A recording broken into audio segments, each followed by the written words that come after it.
午後的陽光斜斜地穿過直播間的百葉窗，在田希薇的肩頭投下一道道明暗交錯的光影。她那天穿了一件明顯過大的鮮藍色牛津紡襯衫，袖口重重垮垮地挽到小臂中段，領口的第一顆扣子不知是故意旋是磨意地敞開着，露出精致鎖骨下方一小片白色的肌膚。直播間裡的彈幕從他調整攝像頭角度的那一刻起就開始瘋漲，起初只是零星的今天造型好清爽，這襯衫是不是男款？但當他側身去拿水杯時，領口因動作而微微滑落，露出內搭白色背心邊緣的那一瞬間，屏幕右上角的在線人數突然從80萬飆升至120萬，彈幕徹底變了風向。這衣服我見過，像寧克上周機場穿的就是這件，領口內側那個刺繡字母是芝麻像滾雪球一樣層層疊疊地壓過嚟。田希薇似乎並未察覺異樣，依舊對着鏡頭笑着分享他最近在看的劇本。可當他無意間低頭整理衣擺時，指尖觸碰到咗胸口袋處一個幾乎看不清的深藍色繡線字母，那確實是一個優雅的手寫體字。直播間的截屏開始以秒為單位在各大社交平台擴散，有人翻出像寧克上個月在杭州機場的高清飯拍，那件被粉絲戲稱為出差戰袍的牛津紡襯衫，左胸口袋同樣位置、同樣顏色的繡線、同樣歪斜的不足，甚至連袖口第二顆紐扣縫線松動的小細節都完全吻合。這場原本只在宣傳新劇《星河入夢》的日常直播，在開播17分鐘後徹底演變成一場全民參與的偵探遊戲，而兩位當事人彼時或苦都全未意識到，那件掛在田希薇衣帽間裡隨手找來的舊襯衫，即將在互聯網上掀起一場關於友情界限、公眾人物隱私與粉絲心理投射的滔天巨浪。隨着直播畫面的每一幀被慢放、放大、調亮、銳化，網友們像考古學家般一串串掃描那件襯衫的每一處經緯線。最先被鎖定的是領口納側的洗標，雖然田希薇在直播中途曾2次下意識地用手遮掩那個勾域，但仍有0點幾秒的間隙被高清錄屏捕捉。洗標上的品牌 logo 如將寧克此前在 Vlog 中展示過的私人衣物完全一致，甚至連水洗次數過多導致的邊緣起毛都如出一轍。緊接着，一位自稱從事服裝打版工作的網友在超話裡發布了一篇長達2000字的技術分析貼，從肩線落差值、袖長與身高的比例、前後衣身省度轉移的細節，論證這件襯衫的原主人身高應在185至188厘米之間，肩寬約52厘米，與像寧克的官方數據高度吻合。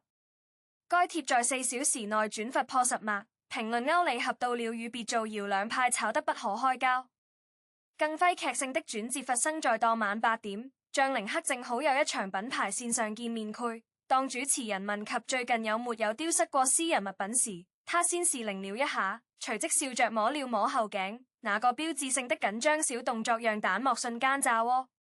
他含糊地回應說東西太多了，有時候助理收着就混了，但眼神明顯往斜上方漂移。心理學愛好者立刻截圖分析，指出這是典型的說謊者凝視方向。兩場直播的對比視頻被並排放在一起，田希薇頻繁拉扯衣擺的微動作與像寧克摸後頸的頻率被製作成曲線圖，數據驚人地呈現出同步波動，仿佛隔着屏幕的兩人正共享同一種心跳節律。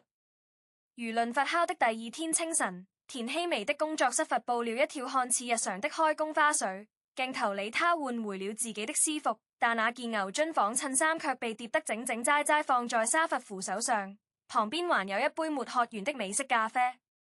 這個細節被放大後，網友發現咖啡杯上的手寫字跡加一份濃縮與像寧克在另一檔綜藝裡寫的字體完全一致，連縮字右邊那一豎習慣性拖長的毛病都分毫不差。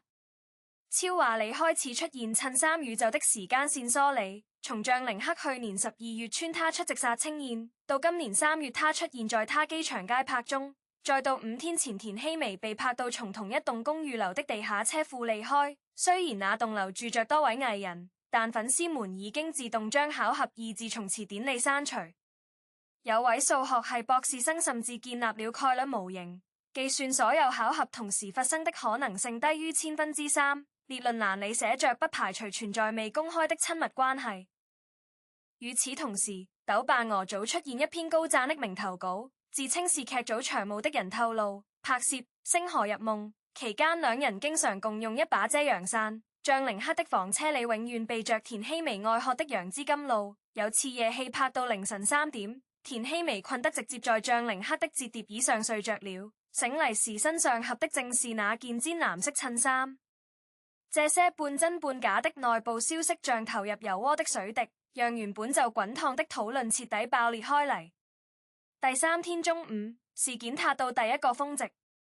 有技術流粉絲將直播畫面中襯衫領口反光點進行 3D 建模，旋完出紐扣背面刻着的微小字母 T 字，推測可能是定製款或禮物標記。緊接着，將凌克前年生日直播時拆粉絲禮物的片段被重新翻出，其中一份手工刺繡的襯衫紐扣套裝恰好就是 T Z 字樣。當時他笑着說是一個朋友送的，但如今看來那位朋友的身份似乎呼之欲出。營銷號開始批量產出標題為內如準愛戰神降臨，劇組夫妻船是真情侶的短視頻，配樂清一色算用兩人合唱過的 Ghost， 播放量疊加起來已超過2億。然而狂歡之下，暗流早已衝動。將凌克的唯粉群體整理出長達60頁的時間線澄清報告，指出兩人從盡早到殺青近合作了4個月，期間各自行程重疊天數不超過20天。試圖用數據瓦解戀情說，而田曦薇的反黑站則掛出了10幾個發布惡意取測的賬號，強調女性穿衣自由不應被過度解讀。兩方陣營在熱搜廣場上短兵相接，詞條井號田曦薇襯衫井號和井號將凌克工作室不給說法井號交替登頂，連帶着兩人的代言品牌官微都被衝入的評論淹沒了大半。最魔幻的一幕發生在第4天凌晨。有位自稱是服裝組實習生的網友開直播展示工作日誌，聲稱那件襯衫其實是劇組道具，因為曬青時混進了演運私人物品裡才造成誤配。但直播中途他突然接到一通電話，臉色就變後倉促下播，此舉反而被解讀為被公關封口，進一步坐實了此地無銀300兩的猜疑連。就在各方情緒即將失控的邊緣，將凌克於第4天晚間11點通過個人社交賬號發布了一條給簡動態，只有4個字，只是朋友。配圖是一張《星河入夢》的片場花絮照，他和田曦薇隔着2帳導演椅對台詞，中間放着那件引發軒然大波的鮮藍色襯衫，但此刻他被團成一團點在劇本下面，像個無辜的積木背景板。這條回應在10分鐘內評論破50萬。但效果卻徹底偏離了他的初衷。CP 超話的管理運發文襯正主親自下場睡了躺，聘信觸發起朋友也可以穿同一件衣服的二創活動，產出量比之前翻了4倍。唯粉這邊則找住只是朋友作為攻擊武器，嘲諷對家連朋友都不如。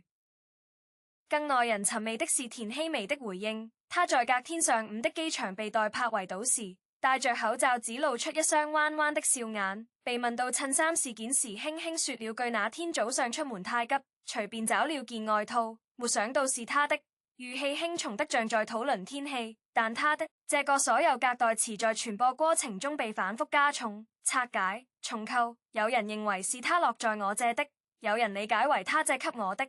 船有人堅持是他特意為我準備的。語言本身的模糊性在社交媒體時代成了最肥沃的養料，每個人都在往這4個字裡澆灌自己的想象。接下來的72小時裡，事件進入了更為荒誕的2次創作階段。B 站沖現出大量 AI 換臉視頻，將兩人過往劇中的吻戲剪接到襯衫直播的畫面上，營造出隔空傳情的效果。淘寶上迅速上架了同款做舊牛津紡襯衫。詳情頁赫然寫着田曦薇將凌克認證朋友款，月銷量突破3000件，甚至有情感類自媒體以此為案例，撰寫墨字長文分析當代年輕人如何定義友誼與愛情的灰色地帶。而兩位當事人的商業價值在這場風波中非但沒有受損，反而迎來了一波詭異的增長。將凌克隔天官宣的輕奢腕錶代言創下品牌歷史最高互動量。田曦薇即將上映的電影預售票房在24小時內飆升了40%。資本市場的冷漠反饋讓一部分清醒的圍觀者開始反思，這場看似自發的集體狂歡，是否早已被某些力量悄然納入算計之中？但更多沉浸在解密快感裡的網友並不關心這些，他們正忙着比對兩人 ins 賬號上前後相差6分鐘發布的日落照片，雲層形狀相似度高達89%。儘管一個定位在橫店，一個在杭州，但同一片天空的浪漫敘事已經足夠讓活接下來一周的討論素材。到了第6天，事件開始顯露出疲憊的徵兆。最初發起襯衫溯源的幾位核心網友陸續消耗退網，有人留下一句玩過頭了便徹底消失。與此同時，一位業內資深經紀人通過匿名採訪向媒體透露，劇組演運之間互借衣物是極其常見的事，尤其是拍攝周期長、感情好的搭檔，有時候造型師拿錯箱子，整件混着穿都未人記覺。這番務實的行業揭秘本該起到降溫作用，卻因該經紀人此前曾與張凌克有過合作糾紛而遭到選擇性忽略。真正讓輿論裂開一道縫隙的是田曦薇在個人粉絲群內發的一段60秒語音被洩露。她在語音裡用略帶無奈的語氣說：那件襯衫真的很舒服，我那天只是貪圖它軟，沒想到大家這麼關心我的穿衣選擇。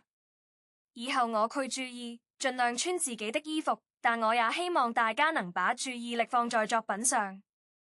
星河入夢的預告片在同期釋出，兩人在劇中的化學反應本就炸裂，如今戲外借出朋友疑雲恰好為劇集提供了零成本的熱度燃料。製片方在採訪中被問及此事時笑得意味深長，只說演運關係好是劇組的福氣。這種模棱兩可的態度又為猜謎遊揮添了一把乾柴。當事件進入第7天，最初的興奮感已被綿長的倦怠取代。超話裡開始出現理智合堂的倡議貼，呼籲大家尊重兩位藝人的私人空間，但這類聲音很快被新一輪的發現淹沒。這次是有人爬出張凌克在襯衫事件前一天點讚過一條關於自由與邊界的哲學短文，而田曦薇的網易雲歌單在同日新增了一首名為《模糊關係》的獨立音樂。符號解構的連跳越拉越長，每個微小的動作都被賦予沉重的敘事意義，仿佛兩個人活成了觀眾掌心裡的提線木偶，每個姿勢都必須為某個更大的故事服務。直到第8天凌晨，張凌克再次上線，這次他發了一張和劇組全體成員的聚餐合照，配文殺青快樂，友誼長存。照片裡他穿着黑色 T 恤，田曦薇站在人群另一側，白色衛衣乾淨利落，兩人之間隔着導演和3位攝影指導。那件鮮藍色襯衫再未出現於任何人的身上。評論區終於出現高讚留言，或苦他們真的只是朋友，是我們太需要故事了。這條評論獲得的點讚數在6小時內超過了所有爭吵貼的總和，像一盆溫水澆在滾燙的炭火上，激不起蒸汽，卻讓溫度緩緩降了下來。回望這場為期8天的互聯網奇觀，我們或苦該承認，那件襯衫從頭到尾只是一件襯衫，它由棉線與染料構成，被機器縫製成固定的形狀，它的物理屬性從未改變，是圍觀者的目光賦予了它證據的身份，是渴望在平淡生活中打撈戲劇性的本能，把兩顆獨立的行星強行曳進同一條軌道。田曦薇與張凌克作為職業演運，他們的職責本就是在銀幕上製造幻夢，而當他們褪下徽服，理應擁有被韻苦模糊、被韻苦平凡、被韻苦怎麼都不是的私域空間。公眾人物的確需要承受比常人更多的審視，但這絕不意味着審視可以無限越界，將每一次呼吸都翻譯成密電碼。